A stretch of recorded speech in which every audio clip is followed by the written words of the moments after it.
저는 충주 에덴교회를 섬기는 조하진 목사입니다. 오늘은 시편 113편 1절에 4절의 말씀으로 하나님의 시선이라는 제목으로 이야기를 나누어 보려고 합니다. 할렐루야, 여호와의 종들아 찬양하라. 여호와의 이름을 찬양하라. 이제부터 영원까지 여호와의 이름을 찬송할지로다. 해 두는 데부터 해 지는 데까지 여호와의 이름이 찬양을 받으시로다. 여호와는 모든 나라보다 높으시며 그의 영광은 하늘보다 높으시도다. 지나온 역사를 보면 세상은 고요할 데가 없었습니다. 세상은 늘 현상에 몰입하고 군중 심리에 이끌려 이리저리 휩쓸려 다녔습니다.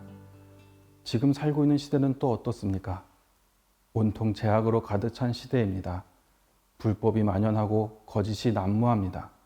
어느 누구도 죄악을 버려야 한다고, 거짓을 버려야 한다고 외치지 않고 설사 외친다 할지라도 단 한 사람도 그 말에 귀를 기울이지 않습니다. 그래서 우리가 바라보는 세상은 점점 끝을 향해 강도가 더 세지고 있습니다. 이러한 시기에 하나님의 시선은 어디를 보고 계실까요? 성경에 하나님의 시선으로 바라본 일꾼들은 약한 사람들이었습니다. 작고 초라한 사람들이었습니다. 이집트의 왕자였던 모세는 40년 동안 미디안 광야에서, 기드온은 미디안 사람들의 눈을 피해 타작을 했고, 다윗은 이새의 집안에서 사무엘이 참석한 자리에도 동석하지 못한 만큼 존재감이 없는 이였습니다. 그러나 하나님께서 그들을 택하셨고 함께 하셨습니다. 이후에 모세는 이스라엘을 출애굽시키는 일을 감당했고, 기드온은 300명의 군사로 미디안 군대를 물리쳤고, 다윗은 이스라엘 역사상 가장 위대한 왕이 되었습니다. 예수님의 12제자는 어떻습니까? 그들은 대부분 배움이 짧습니다. 출신지도 모두가 무시하는 갈릴리였습니다. 예수님이 잡히실 때 다 두려워서 집 밖으로 나오지 않고 숨어 있었습니다. 그러나 예수님께서 그들을 부르시고 찾아가시고 함께 하심으로 인하여 그들은 땅끝까지 복음을 전하는 사명을 감당합니다. 하나님께서 함께 하셨기에 그들은 모두 크게 사용되어졌습니다.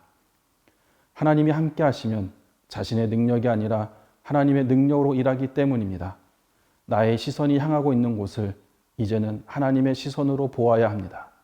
비록 그곳이 형편없고 볼품이 없어도, 나의 허물이 보이고 약점이 보일지라도 하나님께서 나를 거룩한 성도로 부르셨다면 하나님의 시선으로 스스로 바라보시기 바랍니다. 내가 힘이 있기 때문이 아니라 나와 함께 하시는 하나님의 손에 붙들렸기 때문입니다.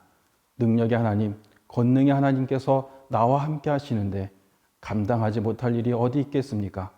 하나님께서 나와 함께 하시기에 두려울 것이 없습니다. 이제 우리의 시선을 달리해야 합니다.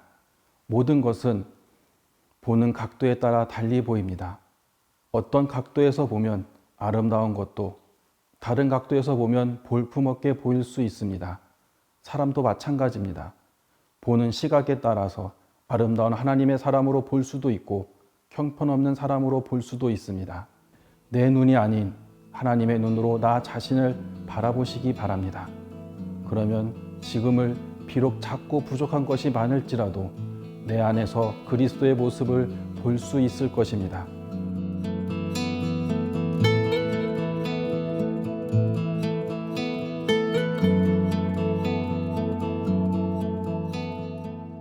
내 눈이 아닌 하나님의 눈으로 세상을 바라보시기 바랍니다. 그러면 하나님의 형상을 가진 사랑스러운 사람으로 세상을 볼 수 있을 것입니다. 그리고 하나님이 만들어 가신 세상을 기대하시기 바랍니다. 이제 내 시선을 버리고 하나님의 시선으로 은혜의 자리를 바라보는 삶이 되시기를 축복합니다.